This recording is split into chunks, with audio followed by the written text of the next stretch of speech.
প্রধান অতিথি হিসাবে উপস্থিত রয়েছেন বিএনপির সংগ্রামী মহাসচিব মির্জা ফখরুল ইসলাম আলমগীর। আজকে এই মঞ্চে উপস্থিত রয়েছেন বীর মুক্তিযোদ্ধা আব্দুল সালাম,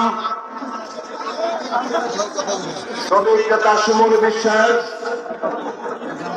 সাংগঠনিক সম্পাদক মাহবুব রহমান সাবিক সহ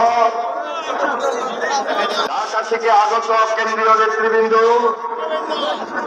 আমাদের অত্র এলাকার বিশেষ করে ফেনী জেলা বিএনপির সংগ্রামী নেতৃবৃন্দ, প্রিয় ভাইরা, আজকে আপনাদের সবাইকে আমি সংগ্রামী সালাম জানাই এবং অভিনন্দন জানাই। আজকে সবার পূর্বে সর্বপ্রথম গভীর শ্রদ্ধার সাথে স্মরণ করছি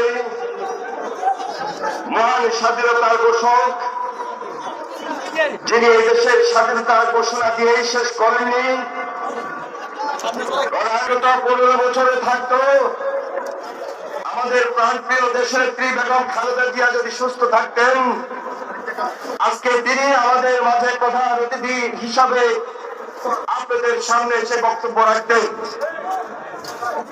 আমি আজকে এই সভা থেকে তার জন্য দোয়া প্রার্থনা করছি এবং আমাদের প্রিয় নেতা তারেক রহমান আমাদের মাঝে আসবেন সেই প্রত্যাশা নিয়ে আমি বলছি। আপনারা জানেন, আমরা যখন ঢাকা থেকে চট্টগ্রামে রোড মার্চ করেছিলাম, এই মহিপালে সেদিন বক্তব্য দিয়ে বলেছিলাম, হাসিনা তুমি পদত্যাগ করো। আমরা হাসিনাকে বলেছিলাম অবিলম্বে নির্বাচন দিতে হবে, আর তার হলে তোমার পালানোর কোনো সুযোগ থাকবে না। কিন্তু সেদিন হাসিনা নিজেই বলেছিল হাসিনা পালিয়ে যায় না, কিন্তু আমরা দেখেছি 5ই আগস্ট এই দেশে আওয়ামী লীগকে রেখে হাসিনা সেদিন পলায়ন করেছে, পালিয়ে গিয়েছে। আজকে হাসিনা পালিয়ে গেল, হাসিনার সাংবাদিকরা, হাসিনার প্রেতাত্মারা এই বাংলাদেশে আছে।